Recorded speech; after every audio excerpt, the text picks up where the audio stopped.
Today's episode of the Get Your Comic On podcast may contain mild spoilers for the movies, shows, comic books, and games that we're discussing.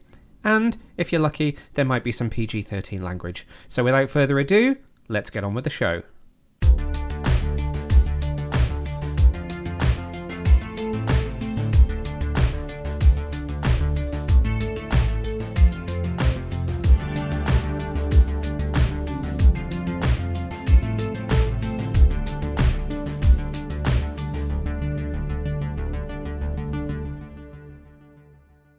Hey super friends, my name is Neil and welcome to a brand new episode of the Get Your Comic On podcast where we are here to celebrate Halloween with some of our recommendations for horrors and maybe not so horrors for you to watch as spooky season rolls around at the end of this week. Joining me for this episode is Michael. How you doing? Hello. Hello, If thanks people for are having wondering me. why I'm leaning, that's because I'm seeing you here and I'm looking at you here at the same time. I'm going to do a lot of that this episode. Yes, hello, thank you for having me. Oh, well, no, thank you for coming back. I was like, who can I talk to about horror that will be an interesting conversation? I was like, I know who. I can't, right, know I'm who. really struggling. So we're recording this, it's the 29th of October as we're recording this. Firstly, I am struggling with the fact that it's Halloween this week, but then I'm really struggling with the fact it's November next week.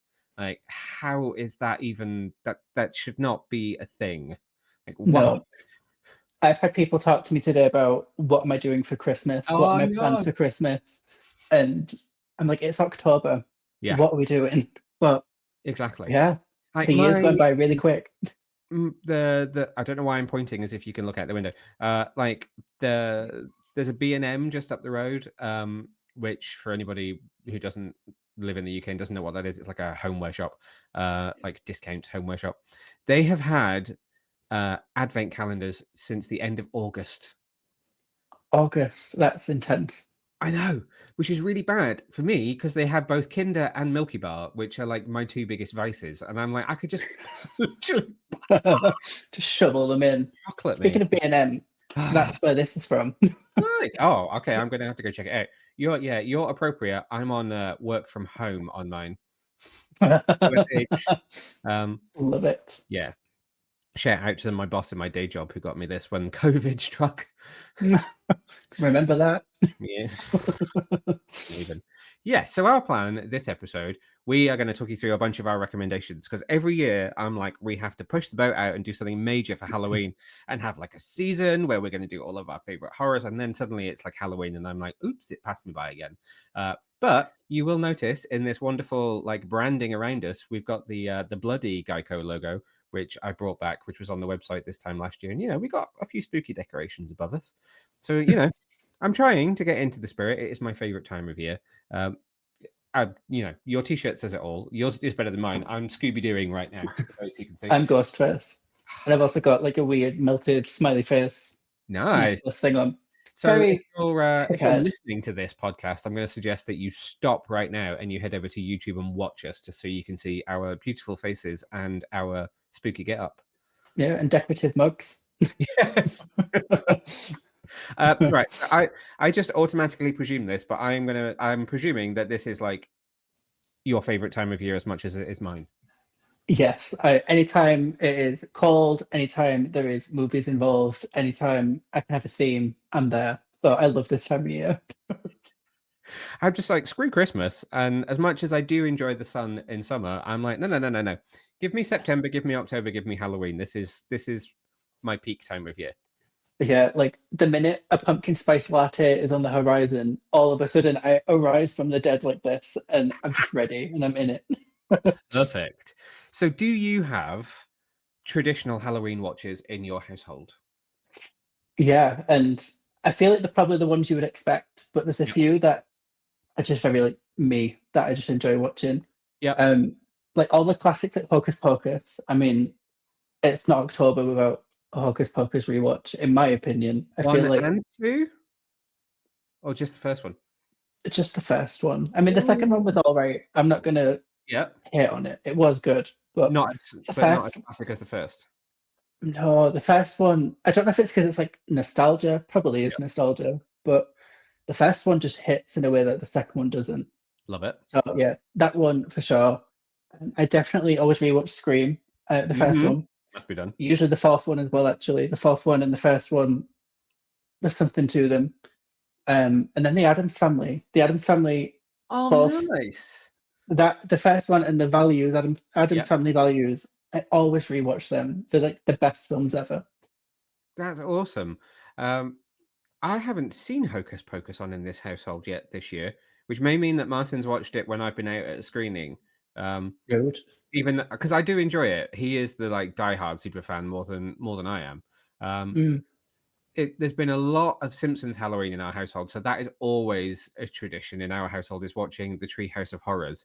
But what's really funny is we've not done it sort of together this year.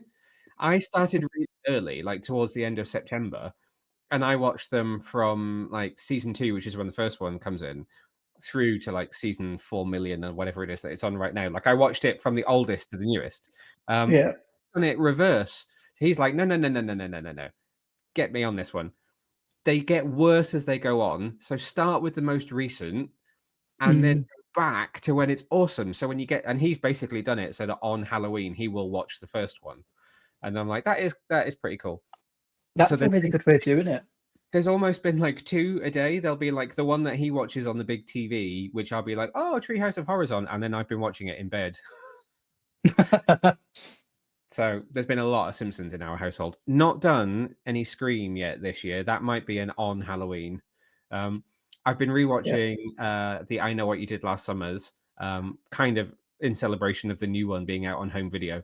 But I've been rewatching those, which it's been cool because I loved those when they were first out, like both the first one and the second one. But I'd kind of forgotten about them over the years and not gone back to them as much as I'd gone back to Scream. But with the new I Know What You Did Last Summer having been out like this year, it's brought it all back to me that I'm like, I just love these films. Yeah, I really like. I've not seen the new one. My next question is: have you seen the new one? No, I missed it. I can't remember why. Because I like the first, like the old ones. You know what? It actually wasn't that easy to find in the cinema. I had a lot of people, even like real like diehard horror friends who were big on that franchise, saying to me how much they were struggling or having to go out of their way, even living in London, to find a cinema that was showing it. I've just realised I have quite a lot of reflection on my glasses, so I'm going to de Clark Kent. I'm going to Superman the rest of this podcast. Yeah, so people really struggled, and we didn't see it until towards the end of its run, and we had to go like half an hour out of London to Blue Water Shopping Centre to a showcase to find it on. It was not easy to find, which is really sad. That's strange to me because I would have assumed it would have been like everywhere. I wonder if maybe because of the time of year, and I don't know, maybe people don't want to watch horror in summer. Yeah. I was really hoping there was going to be a press screening for it so I could go out and review it and I could make a bit more of a big bang of it and like promote it a bit more across the channels, but there wasn't one, which was doubly annoying because I'm a really big fan of Jennifer Love Hewitt, and I like desperately tried to find like a deep cut reference to Ghost Whisperer, her TV show, which is also a good Halloween recommendation, that I could wear to a screening so I could be like, hey, check me out. But sadly, it never came to pass. But then in the new I Know What You Did Last Summer, which I just made me love the character and love her even more. Julie James, this isn't a spoiler for any storyline or anything. She's obviously all a bit messed up from what's happened to her in the first 2 films. So where you find her in this new one, she's now like a psychology professor. But in the class, when you first see her and she's teaching a class, she's literally wearing a t-shirt that is my favorite album cover from The Cure. And I was just like, oh my God. Like if you weren't already like iconic enough, you are literally wearing Disintegration, which is my favorite Cure album. Like I love you even more. Anyway, sorry, that was weird. No. Cool. Well, I'm going to recommend that to you then as something that you should try and watch because it's on home video now, so you can pick it up on digital, nice and cheap. And it's probably discounted for Halloween as well. I Know What You Did Last Summer, definitely. I don't know if they're going to get a sequel because it didn't do that well. I really hope they do because it, no spoilers, but does set up what could happen in another one. I have seen quite a lot of well, at the time when the film was coming out, I saw annoyingly like everyone on TikTok sharing like big moments throughout the film, and I kind of know what happens at the end, and it does look like it would do a really good sequel. So I hope they do one. You know what? as much as there are friends of mine that have watched it and didn't really enjoy it so much. I always say the same thing to anyone that's like, oh, it's just it was crap. It's the only one of any of those slasher movies, like even with the screams and stuff, it's the only one where the killer, no spoilers, is a character that we already know. Oh. No other. If you go through all the screams, it's always somebody that is probably introduced in that film, who you then you're like, oh, it was them. Whereas, without spoiling it, I Know What You Did Last Summer actually brings back someone and is like, oh, your past trauma led you to be the antagonist of this movie. It's amazing that no one's ever done it before. That makes a lot of sense, because in every Scream, you're having to get used to a new cast almost, which is why Yep. like the legacy characters are the standouts, because you know Yeah. who they are. Yeah, that makes a lot of sense, It actually. would be like making Sydney the ghost face of a new movie, basically. But no one's done it in one of these big franchises, so that's kind of cool. That is quite cool. I'm definitely gonna have to watch it. Okay, so let's go with your favorite horror recommendations. Let's do these are the ones that you just have to watch, whether it's at Halloween or all year round, but should absolutely be watching this week. Okay, so in terms of horror movies I'd recommend, I've got like a list of like maybe 10, so Yeah. I'll roll them off. Roll them So- off. We can dive deep into a couple. So first one on the list is Sinners, which is obviously new. Yeah. I think of all the films I've seen this year, it's probably one of the best. Yeah. And I think in terms of horror, it's everything that I like about horror. It's really stylish, and it's got lots of references and like lore, and the score's amazing, and it just looks delicious. And yeah, it's just amazing. I love that film. I have been listening to the score on vinyl. I picked it up. You can grab it from madebymutant.com, which is not a sponsorship notification. So they are a team of, they're quite a new team that do soundtrack vinyls and really cool artwork. It's basically people that used to work at Mondo before Mondo was bought by Funko. When they got bought by Funko, a lot of the company was kind of just broken up. And they sort of stopped doing some of the really cool, like, limited edition vinyls that they were doing. So they just went and set up this new company called Mutant, madebymutant.com, who do, I would go and grab it, but I won't. Vinyl, limited edition, like picture discs, colored vinyls and stuff. And they did 2 albums for Sinners, one for Ludwig Göransson's score, and then one for the songs. And the one for the songs has got this really big book about some of the songs and the lyrics and the meaning behind it all. It's really cool. But it sounds just like, because of the movie and the period of the movie, when you put the vinyl on and just drop the needle down and get the crackle over the top of it, it's great recommendation. It's my it's currently my number 2 film for this year. My number 1 movie for this year on Letterboxd is still the Hans Zimmer concert movie, which, if you want to see me cry about it in another podcast, it is available. It's such an emotional experience. But Sinners is like my number 1 like scripted theatrical movie of this year. Yeah, it just completely came out of nowhere for me. Like, it wasn't a film that I was really aware of. I'd not watched any trailers for it. It just kind of appeared. Actually, I hadn't thought about that for Halloween. But it's just one of them where, like, if you've not seen it and you've heard everyone talk about it, I would recommend watching it now. I think it's so good for this time of year. Amazing. And then just a few, just to list them off.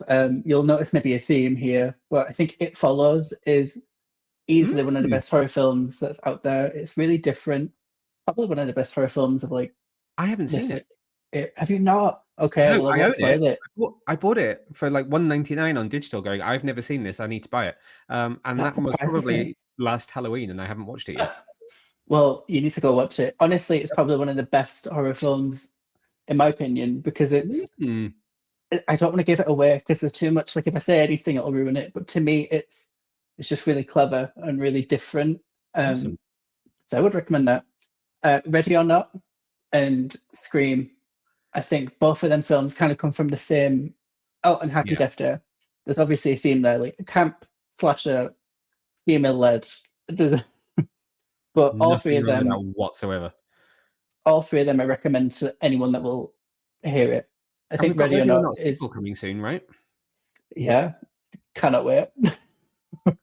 But yeah, Ready or Not, I think, is a really great recommendation, because again, it ticks all the boxes of, like, There's really good references. It's really well acted. It's Yeah. really funny, and it's quite surprising. Which I'm one of them people, annoyingly. I like to try and guess what's going to happen. And I remember watching that film, and I could have never have guessed what the ending would be. Ooh. So yeah, and then House of Wax was on this list. Oh, From nice. Original 2000 or remake? 2000, the one with Paris Hilton in. And Mainly Jared because, Padalecki? Doesn't it have Jared? yes, I think so. I remember watching it and hearing everyone complain about it because I watched this film maybe 10 years ago when I was at Yeah. university, which sounds awful to say out loud. I'm so But I remember watching it and everyone was like, oh, it's a crap film. And I loved it. I thought it was so camp and actually quite scary. So, yeah. And then I've got Hush and Creep on this list. Have you ever seen either of them? Oh, yes. Yes. Creep, amazing. Not seen Creep. that one in years. But that and Creep 2 both are really creepy to live up to the name. Yeah. Hush. I'm trying to think what Hush is. I can't think of it off the top of my head. It is, I believe it's a Netflix film. It follows a woman that lives in a cabin in the woods and she's deaf. And a masked man basically invades her house and Oh, basically has to escape without yeah. being able to use her sound because she's deaf. So it's quite interesting. The dynamics of obviously like he can hear her, but she can't hear him. So like Yeah. the Wow. balance is off. So it's really good. It's a really good Final Girl movie, in my opinion, because like from the very beginning, the full film is just how is she going to get out, how is she going to escape, Yeah. and you think it would maybe get a bit boring, but it just keeps building and getting crazier, and yeah, it just keeps going, which is quite Okay. impressive. I'm going to have to check that out. Would recommend. I believe it is a Netflix original. Maybe don't quote me on it though. You just made me think of The Hunt. Have you ever seen The Hunt? I have. I went to the cinema for that one again. Which was probably one of the last films you saw before lockdown, I would imagine, because it was one of the last screenings I went to. Yeah, it was like really close to lockdown. Is this officially the lockdown episode? It's come up twice now. Yeah. Yeah, it was actually one of the last films I saw before COVID, and we all got locked inside. And I remember watching the trailer and being like, "This looks really dark." But then when I don't know how you felt, but I thought it was quite camp and funny. Yeah, And I liked it a lot. very. I think people didn't quite know how to take it, but the screening that I went to was packed and people loved it. In case you have not seen it, and I'm about to be joined by oh no, he's decided to go the other way at the desk. Thought Ollie was about to join us for a second there. It's directed by Craig Zobel. It stars Betty Gilpin, Hilary Swank, Emma Roberts, and Ike Barinholtz. Here we go. We got a little fluffy tail. You gonna say hello to the people at home? Black Cat, Halloween. What better timing? So in this subversive satire, a group of elites gather for the very first time at a remote manor house to hunt ordinary Americans for sport. But the elite's master plan is about to be derailed by one of the hunted. It's really fun. It kind of came out of nowhere. I really didn't know what to expect when I went in to see it, and I really enjoyed it. So definitely check that one out if you've not watched it. That's a good, if you're on like a Halloween date night, or you've got somebody in the house that's not a massive fan of like being scared, but still wants to watch that kind of Halloween horror-ish type film, then it's a great recommendation for it.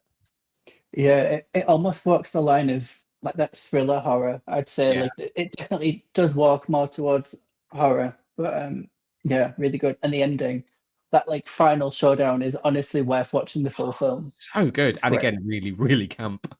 Yeah, really camp. And then the last one on my list of like horror-based recommendations is The Ritual. Oh, you've got some good ones. Thanks. I really spent some time thinking about it. Nice. I like it. Why does this one make the list? I put on the list because I've only ever seen it once, but it stuck with me. I remember watching it. The sign of a good film. And my friend recommended it. And I think we watched it as a group, actually. I think there was the three of us. And I had no clue what I was getting into. I had no idea what the film was about. And I just remember at the end of it being like, what the fuck was this film? But in like a good way. Like it genuinely like just took so many turns, and Yeah, I didn't know what was going to happen next, and I think that's a really good sign of a good horror film. At least that's Yeah, what I look for. definitely. So yeah, so without spoiling it, that's kind of why I really enjoyed it. Awesome. That's a fine list of movies for Halloween. Um, Thank you. I have not put that as much thought into it, but I do have plenty that I would recommend for this time of year because there are so many different ways you can go. It depends which kind of rabbit hole you want to go down. I have been craving, and I can't watch it when Martin's in the house because I'm not allowed. Hellraiser. Love a good Hellraiser movie. The only issue is that I can never really just sort of watch one, and I end up watching all like 7 or 8 of them, like right through the direct to DVD ones, which are progressively worse and worse and worse as they go along. Yeah. Apart from, and I'm gonna not remember which one it is until I've looked it up on the list. It is Hellraiser. Is it Bloodline? Oh, maybe it's one of the ones I don't own because some of them are really hard to get hold of. Basically, one of them is when you realize that they've hit the 2000s because suddenly it's like Cyber Hellraiser. Okay. And you know, in that, so it's 2005, Hellraiser Hellworld. You know, it's like cut from the sort of original Saw, slightly cybery, bit matrixy, all a bit weird. We suddenly got computers, kind of really generic, sort of early noughties horror. Yeah. It's got Henry Cavill in it when he's really young. I have seen this actually. I was going to ask, is it the one with Henry Cavill in? 'Cause Yeah. I do vaguely remember it. It's like, so the quality of the franchise just sort of goes like, and then just repeats for a bit of Henry Cavill. And then, you know, drops off until the most recent one. But I cannot recommend Hellraisers enough at this time of year. Like your Hellraisers, your Halloweens. But then one that I always really like to watch is Bram Stoker's Dracula. Like Bram Stoker's, you can't kind of never underestimate the power of like a classic monster movie. So like I sat Martin down the other day to watch the 1937 Mummy film, which I don't think he'd seen before, like the black and white one. So Boris Karloff. And then we've been doing some of the like Hammer films and some of the other Universal monsters. But Bram Stoker's Dracula is another one as well, like Keanu Reeves, Winona Ryder, Gary Oldman. Such like an amazing cast and a really, really great film for this time of year. Not scary, but still vampires, still horror, still very suspenseful. That's always a good one to watch. Please That tell is me a really you've good seen addition. Bram I've Stoker's seen it. Dracula. I Good. have indeed. It is really good. I'm definitely feeling like a resurgence of vampire right now, which I don't know if that's because of Sinners or whether it's just it's been a while since we've had a really good one and we're just on an upward trajectory. Yeah, I feel like between Sinners and Nosferatu, it's just kind of been. And Abigail. Abigail, I was going to say, that's a really good one as well that I would recommend. Abigail is amazing. Yeah, such a good film. I'm just looking at what else is in my sort of collection in front of me, and I'm like, ooh, Blade. I could watch Blade at this time of year. Actually, Yeah. one that we do definitely need to talk about, which is the timing of it is a little bit frustrating, but you've got Guillermo del Toro's Frankenstein, which has been in the cinema and is on Netflix, but it's not on Netflix until the 7th of November, so after Halloween. But you should still be able to find it in some cinemas for Halloween. Not scary, but a really wonderful, huge Del Toro gothic fairy tale that is perfect for this time of year. Jacob Elordi in 11 hours worth of prosthetic makeup. That's a commitment. I And don't yet know how to do it. It does look amazing though. Like that is on my like list of like most want to watch for this year. It looks so good.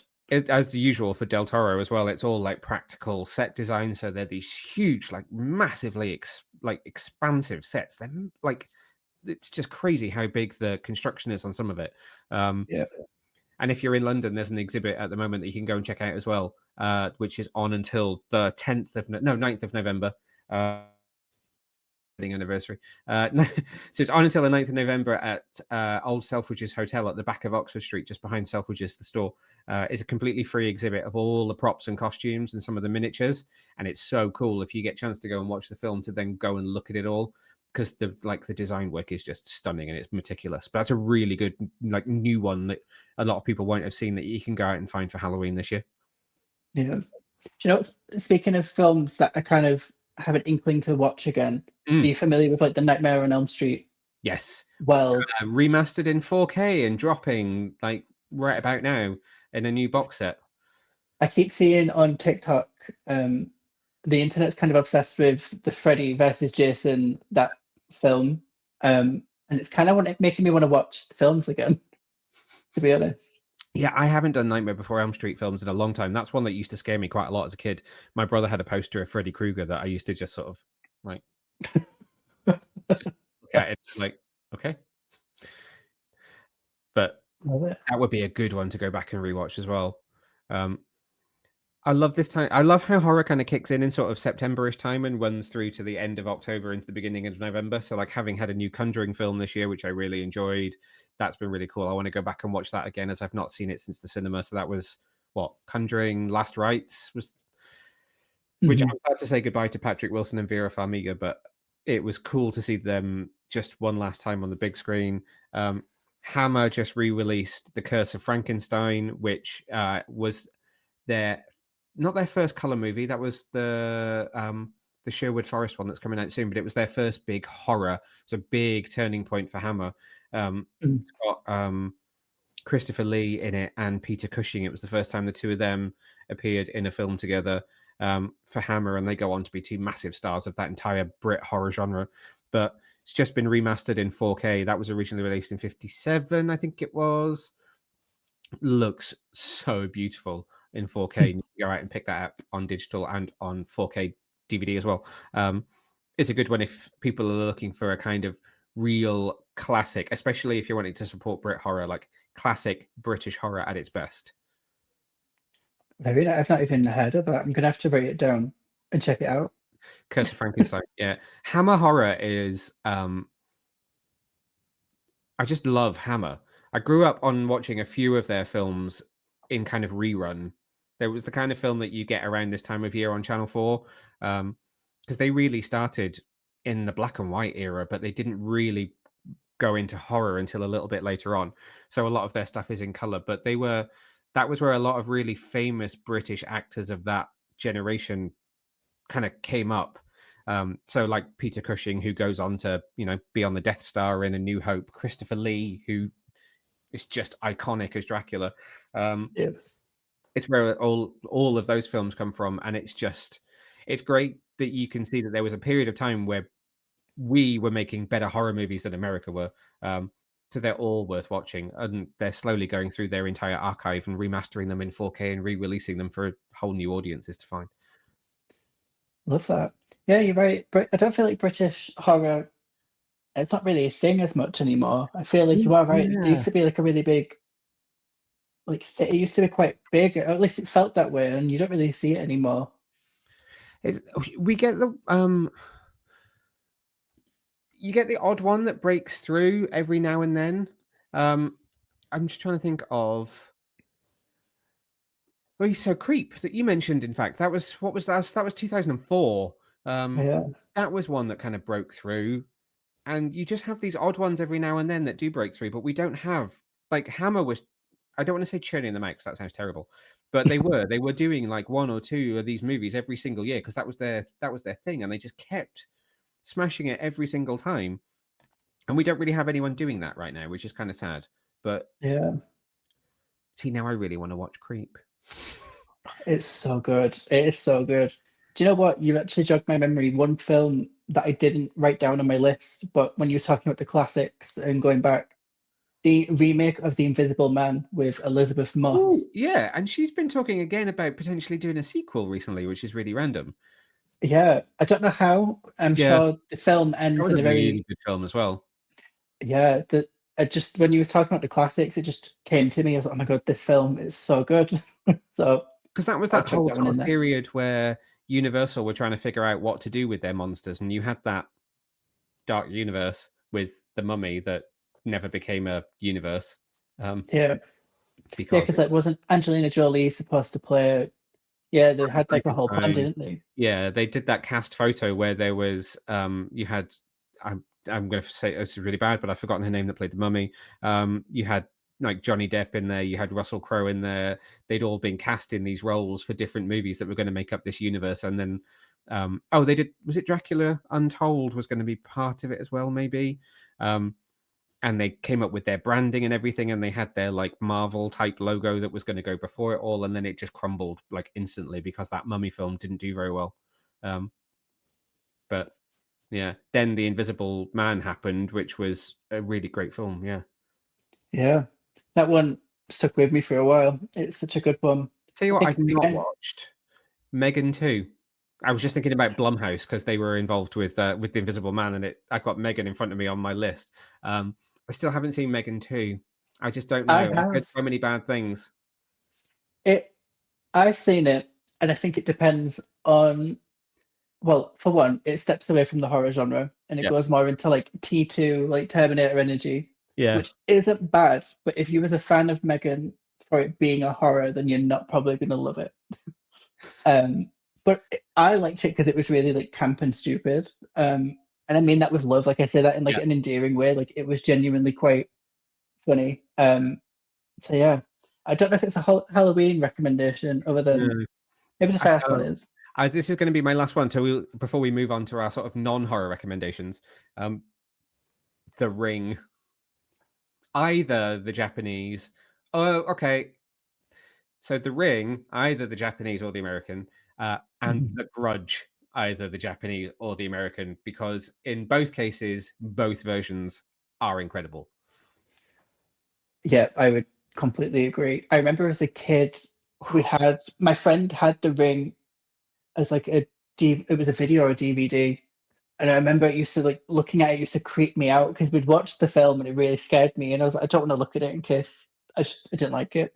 And it always stuck with me as like a really freaky film. So that came out in 2002. Don't tell me how old you were. I was in first year of uni in 2003. And so if you had that DVD, one of the bonus features, and I think it might have been a hidden one, I loved the days when there were hidden bonus features on DVDs. I'm so old.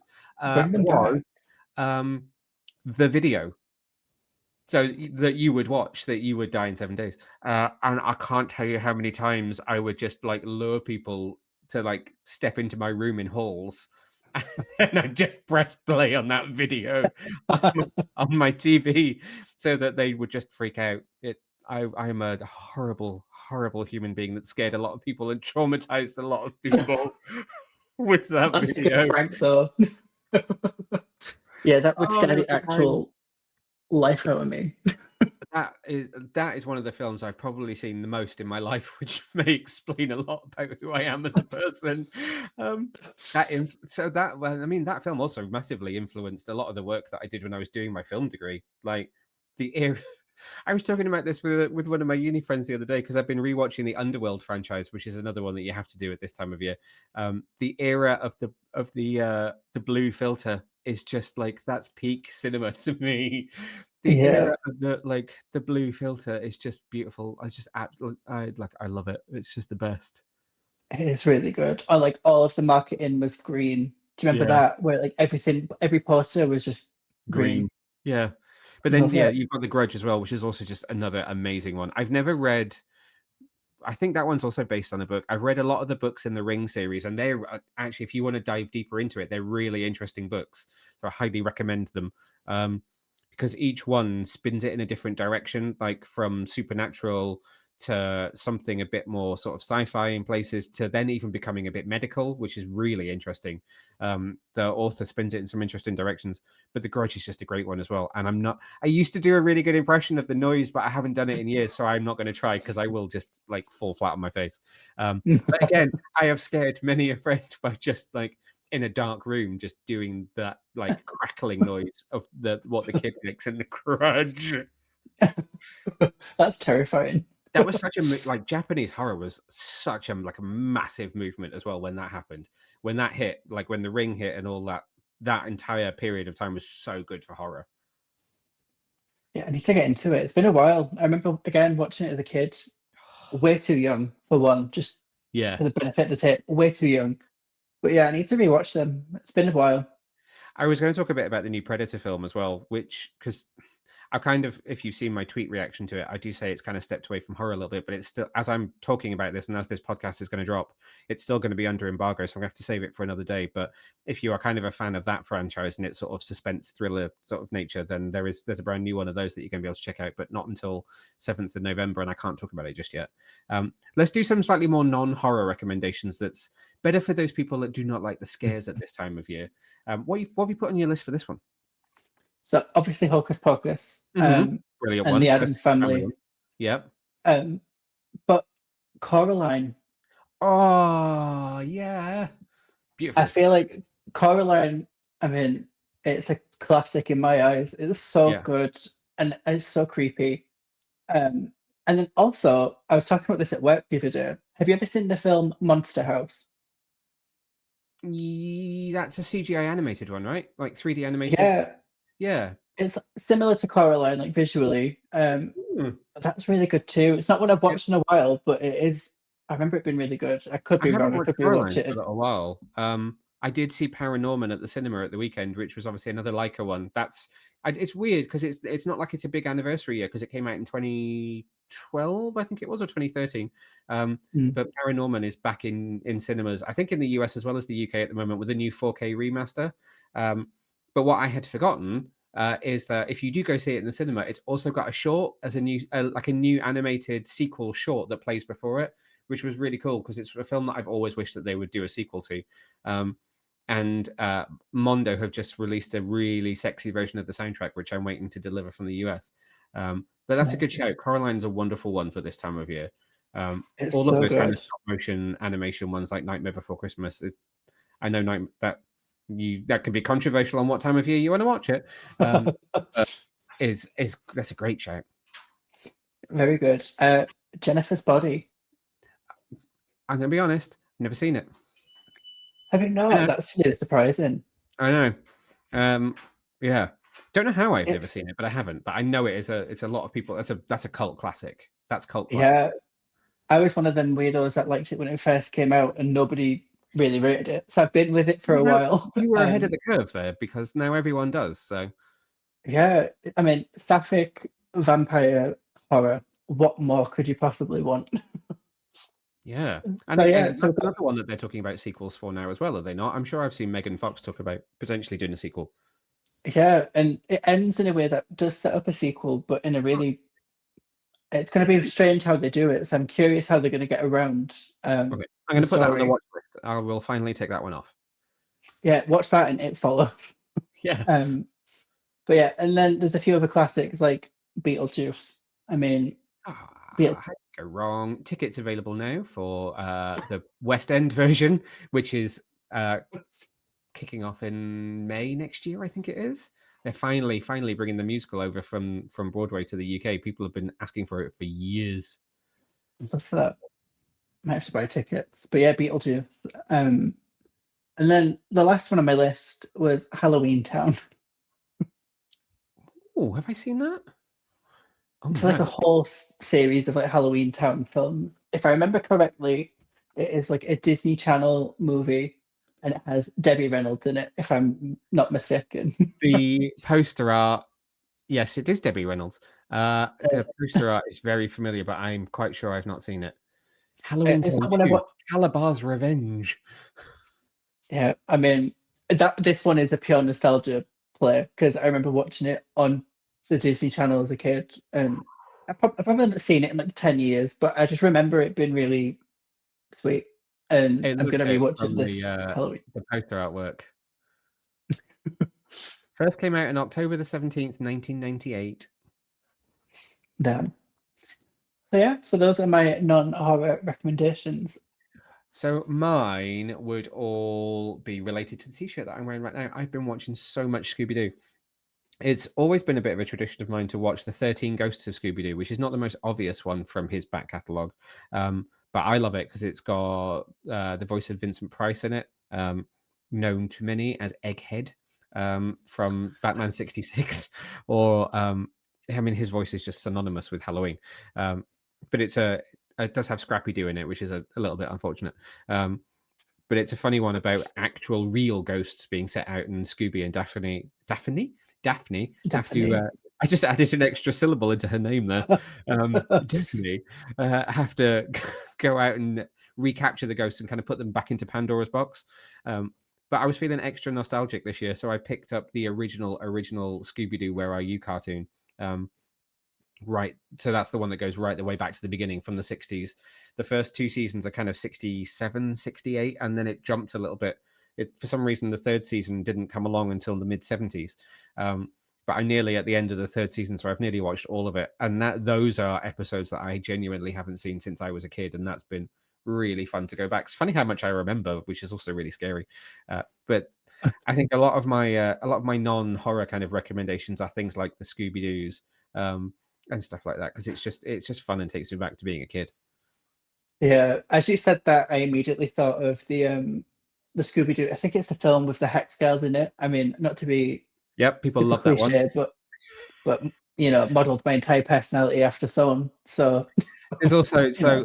that same kind of direct-to-video series that has the Hex Girls one in it. There's also Scooby-Doo on Zombie Island, which basically Scooby-Doo on Zombie Island is considered like the Batman Mask of the Phantasm of the Scooby-Doo world. It's like the movie that people cite as being the best one. I've been rewatching the live action ones as well. So like the with Sarah Michelle Gellar and Freddie Prinze Jr. Even the second one, which I know didn't do as well at the cinema, I still really, really enjoy going back and rewatching it. And then it's always funny when you show it to someone and they're like, "This was written by James Gunn." What? We read both of them.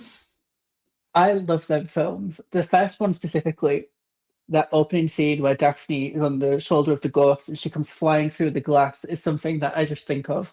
Like, would you like a fun fact? Go on. I can do fun fact. That's not actually her. Who is it?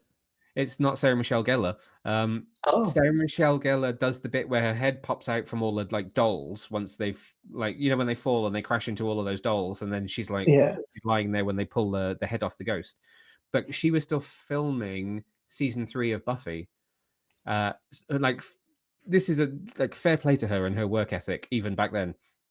So she was filming Buffy Monday to Friday, then getting on a plane from California to Sydney because they shot in Australia, like Friday night, straight into Daphne makeup, shoot for a couple of days, and then fly back and do Buffy for like 6 weeks. Intense.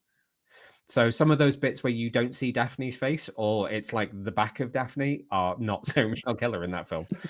Just a stand-in. Brilliant moment. And like Pamela Anderson, random cameo, and it's just also it's so of its time. It's brilliant. It's great. Would you ever want them to make a third one? Yes. Me too. Okay, right. Hear me out. Obviously, James Gunn wrote both of them. Scooby-Doo is owned by Warner Brothers.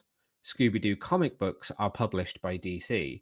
There are a number of very, very good both animated and comic book crossovers between Scooby-Doo and Batman. Exactly. Make it. Just make that movie DC Studios. Yeah. Please. Go on. I was going to say, I think James Gunn spoke about wanting to do like an R-rated version or like a more adult one. That would be good too. I think that'd be funny. He was actually going to direct a third one, but because the second one didn't do as well, not that it didn't do badly, but it just didn't do as well. Because it didn't do as well, they didn't end up making it. But he would have actually directed, and it would have been one of his first like big directorial features if they'd gone on and made a third one. Wow. Could have been a very different crazy for him. But the other funny thing about it is you go back to it and you're like, oh, it's another ensemble movie with a kind of talking CGI animal. That really is like his shtick, like even back before he was a famous name. Yeah, he found his niche from the very beginning and just ran with it. Yeah. I was just going to say, bubbled in the back of my mind as we were talking just then, Corpse Bride. With you talking about Caroline and then mentioning Paranorman, Corpse Bride is another good one for this time of year. And also just that's just had another anniversary. So was it 25 or 30 years this year? Don't want to remember. But they've just re-released it in 4K with a really beautiful remaster to celebrate the fact that it's just hit a milestone year. So that's had a massive upgrade and looks. It's a film that I've watched loads and loads of times over the years because it's Tim Burton. But even for me, seeing it in 4K, there's so many new like fine details that I just hadn't spotted before. It's really cool. Love that. Anything Tim Burton, I think, is just perfect for October. Yep. Yeah. Are there any more for any more while I'm thinking. No, I think that's most like it's all animated stuff for me. It's that stuff that takes you back to being a kid and what you used to watch when scary movies were sort of off the table. Yeah, yeah. Animation is something that, yeah, it holds like a really big space to me, like non-horror specific. I think you're Yeah. right. Scooby-Doo Yeah. is a really good recommendation, and The Simpsons, Treehouse Yeah. of Horror. So when I was genuinely when I was a kid, like because I mean I was probably too young for the fact like people around here do trick or treat, like in where we live in London there are trick or treaters, but when I That's was a cute. kid that was before really it had kind of crossed over from the US to here. Like people knew what it was, but no one did it. But then at the same time, where my parents lived, we were like a mile in any direction to another house. Never mind like actual civilization. So Halloween was never really about like parties or anything like that. It was like what I'm carving a pumpkin and what am I watching on TV? And when I was like 6, 7, it was, Simpsons, Scooby Doo. So Yeah. do you know what? This is going to be really deep cut. And I feel like I've talked about this on something before, and the only way you'll find it is YouTube. But if you are wanting to watch something completely randomly nostalgic but fits with Halloween, one of my favorite cartoons as a kid was a show called Gravedale High. No, Gravedale barely High. anyone has heard of it because I'm looking it up. It was made in 1990. So, all right, before you were born. It was only has 13 episodes. It is a show around the misadventures of human teacher Max Schneider, who was unwittingly taken a job at Gravedale High, a school for monsters near the city of Midtown. He's the only human in the school and presides over a group of ghoulish teenagers who are the latest generation of classic movie monsters. So the teacher's voiced by Rick Moranis from Honey, I Shrunk the Kids. And then you've got like Vinnie Stoker, who is a vampire, who's one of the kids. Frankentyke, voiced by Frank Welker, who is like the voice of like goes back to Scooby-Doo and all the classic cartoons. Who's like the Frankenstein. Reggie Moonshroud, who is a werewolf. J.P. Ghastly III, who is a blue-skinned gnome-like monster. Jill Waterman, who is a creature from the Black Lagoon. Cleopatra, who is an obese and somewhat nerdy mummy. So let's go with it's not the most PC of things, but it is 1990. And Sid, who is based on the Invisible Man. Oh, and Blanche, who is a zombie. So you can only find it on YouTube. It's never been released. It wasn't that popular. It did come over to the UK, but it's a really fun cartoon with an awesome theme tune. So just look that up on YouTube as a random little Halloween Easter egg because it's a fun one. Love that. Yeah, I've never heard of that. I'm gonna make a note of that. Honestly, I say it to people and they're like, what? Every now and then I'll say it to someone and they'll just go, oh my God, I remember that. And I'm like, yes, instant best friend. I love you. Exactly. So I know you made a list of horrors that you'd missed or not watched, and we've mentioned a couple of them. What else? Have you got anything else that was on that list? I'm really keen to know what you're about to say that I might have seen that I can be like, oh yeah, watch it. I feel like there's a few in here that you're probably going to be a bit disappointed that I've not seen yet. But then they're quite good there ones. might be real pressure that you're going to say something, and I'm going to be like, oh, I haven't seen that either. Well, number one is Weapons. I am very mixed on this film. Okay, explain. So I have seen it. It will definitely tick the box on that like campiness that we've kind of talked about a bit, because the protagonist is like inherently the campest thing in the film. Just something about the premise doesn't quite work, but I won't say anything because it will spoil it. I am on the fence with it. Some people love it. Some people really didn't like it. I'm kind of very much in the middle on it. That's interesting. I've not heard anyone have like that kind of take, to be fair. I've only ever seen people like die hard for it or don't care for it at all. So it's interesting that you sit in the middle. It's got some really interesting lore. It's got a really great cast, but something about the sort of the first half of the movie does not line up with the very end of the movie, which I don't want to spoil. Okay. And then I don't know, there's just a bit of a weird disconnect between the different bits of it that just doesn't quite work for me. Interesting. Okay, we will circle back on this once you've watched it. Okay. The next one is The Substance. Again, I was on the fence. Okay, please Yeah. explain. Okay. I'm living on the fence. I'm living on the fence. Demi Moore, amazing. Like Icon. really, again, this totally ticks the camp box. Demi Moore is absolutely amazing in it. I can't remember the other girl's name.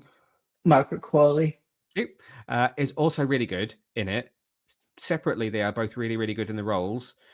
This one, it is. Do you know what? This is really terrible. Like the creature effects are amazing. The idea is great, but for me, it feels like someone had an idea and went, "This is awesome. My idea is this," and a studio went, "Cool, make it," and then they didn't quite think through the lore enough.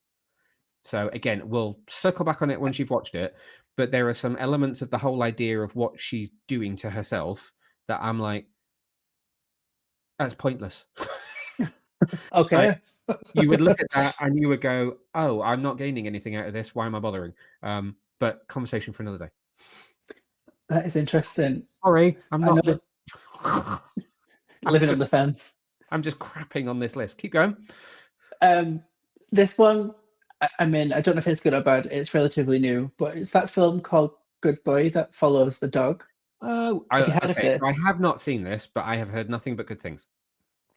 Me too, and I quite like the concept of it. I think it's something a bit different, which Yep. I'm all for. Yep. Next one is Evil Dead Rise.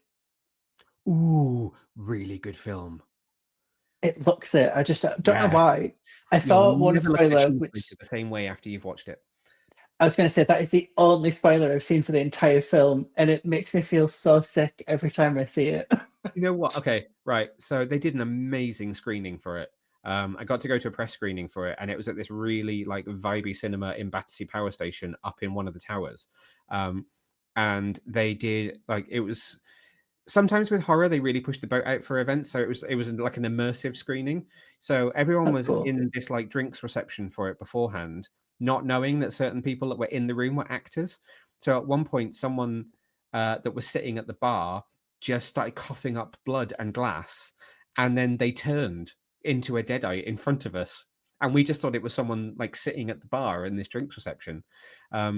And then they like leap over the bar and start turning people in the like kitchen area behind the bar, and then there's deadites running around, and it was awesome. But they also gave us all a tiny cheese grater, like the little versions that you get for like chocolate. Yeah, They gave us all mini graters. that's really cool. I mean, if I saw someone start throwing up blood and glass at the bar, I'd start crying. But I'm going to have a good time. I'm done. Bye. I've got the train to catch. I'm leaving. It is, but genuinely, it was a really good film. I really enjoyed it, and I want them to make more in that franchise with that director because the vision is great. It looks really cool. I've obviously not seen it, but the one thing I have seen, minus the cheeseburger, is the opening credits. I'm a sucker for a themed opening credit, and I loved it. I've seen it, and it looks really cool. Yeah. So Weapons, Substance, Good Boy, Evil Dead Rise, Nosferatu. Not seeing it, and then Talk to Me. Yes, have not seen it. I was away when it came out. I think it came out it was like a summer release here, and I think it was when I was away in San Diego, and I just never got around to it.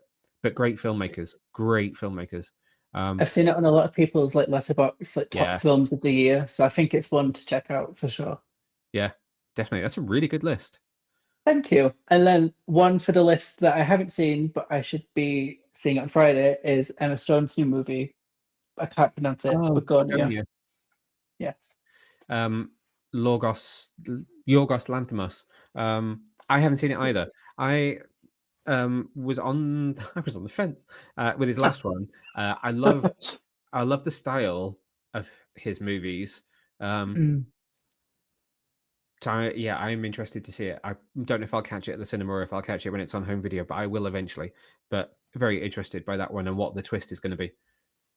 Me too. That's actually going to be my Halloween film. I'm going to go to the cinema to watch that. So I'm hoping it's good. Love it. That's a really good list. Thank you. I feel like I'm quite proud of it. As you should. I don't have a list. So maybe we'll just wrap it up there because that feels like a great place to end the conversation. Before we wrap up, I need to tell you about all the different things that you can stream this month as well. You've got things like VHS Halloween, which has just dropped on Shudder, which Matt has reviewed. It's the latest movie in that very, very... Have you watched any of the VHS movies? Long-running No, not franchise. yet. They're all anthology pieces about different... Like, so they bring in different directors and they do these short, horrific pieces, which are now kind of themed. So this year is VHS Halloween. If you're looking for something a little bit more campy, you've got continued episodes of... Boulet Brothers Dragula Titans Season 2 rolling out every Tuesday on Shudder. They are also dropping a new original documentary series called Guts and Glory this month. Over on Arrow, there is also plenty of horror this month. I realize that I have opened their November listing in front of me, which is not very much use when we want October. I also, though, need to tell you about what is on Studio Canal Presents this month, because they have a really cool lineup of horror stuff, which is available through them. They have just streamed Evil Dead 2, Evil Dead Rise, Dr. Jekyll and Sister Hyde, Plague of Zombies, and a look back at the others, which is a new documentary about the 2001 BAFTA-nominated period film starring Nicole Kidman and Christopher Eccleston. There is loads of horror stuff available on streaming at the moment. We've curated a whole list of them, which you can go and check out over on the website. So please do go check those out. That's there under all the usual listings. If you look up Shudder Prime, you can check out what all of them are doing for Halloween this year. I think we've given you a lot to think about there as to different things to watch. We've given you some animation, we've given you some family friendly, we've given you horrific, we have given you zombies, vampires, slashers, ghosts. Oh my. I think we've ticked every box. Yeah, I feel like we've covered all areas of the horror genre and any horror adjacent. Yes, horror content. adjacent genre. Let us know what you are going to be watching this Halloween. Drop us a comment or let us know after the fact what you watched. On what you're watching on Day of the Dead afterwards as well, because it's always, that's my day to watch Coco, is Day of the Dead, the morning after Halloween, which I know is really sad, but that is my complete like post-Halloween tradition, is watch Coco. That's such a, that film. Exactly. My God, I've never seen a film like it. I was in genuine tears the first time I saw it. I don't know if I can do that again. Yeah, I know. I don't know. That day is weirdly, that post Halloween day has sort of taken on a new meaning for me in the last few years. So I like to keep with the theme, but make it a bit more wholesome. So That's sweet. Yeah. Anyway, as I was saying, let us know what you're watching in the comments, and please make sure to follow us, like us every channel at Get Your Comic Con. Where can people find you? Oh, you can find me at The Digital Spiral on Instagram, TikTok, and anywhere else. And likewise, you can find me at Neil Vag on all major platforms, all of them various that they might be. And we will be back very soon. Plan is that you will have Aaron and I talking about Frankenstein at some point, probably closer to its Netflix release. It's a really difficult one. Like I was saying about it being in the cinema, but then not on Netflix until beginning of November, because it's only in a few cinemas. Not many people have seen it. So we didn't want to start doing like a massive like spoiler discussion on it, because it feels rude to spoil it until people have had much of a chance to watch it. Yeah, it feels a bit early, you know. Yeah, because like when I went to the exhibition, I got to go to press night for the exhibition, and you could see Jacob Elordi's full like makeup and everything, like the full costume that he wears for different bits of the film, but also the full prosthetics. And I had seen the film before going to it, because the rule was that you couldn't go to press night without having seen the film, so it was fine because nothing was spoiled for me. But the press night was before the film was even in the cinema, and it was like, go share all your content, and it's like, but I don't want to spoil it, because they hadn't even released a photo. They like no photos were out of his full costume, so I didn't want to. I didn't want to be the one to be like, hey, guess what? This is what he looks like. Yeah. So we're going to be talking about that. We're going to go deep into it, ready for its release on Netflix. So that is going to be what's coming up next. Meantime, make sure to head over to our website, which is www.getyourcomiccon.co.uk, for all the latest news and reviews and everything. You've got a brand new Harley book to review next week. I do. Oh, speaking of themed, the Something You Killing Your Children, that's a really good recommendation for good comic book read. Yeah. So if you don't want a film and you want a comic, check that out. Oh, nicely done. And soon to be a movie and an adult animated TV show as well, as we have found out in the last week or so. We have perfect timing to go and check in. Yeah. So yeah, we will see you very soon. Stay safe, stay well. Bye. Thanks for watching, Super Friends. If you enjoyed this video, then make sure to hit the subscribe button just down below and hit the bell so that you can get notified whenever we release brand new videos. In fact, there's 2 more waiting for you to watch right here below. So what are you waiting for? Why not click play?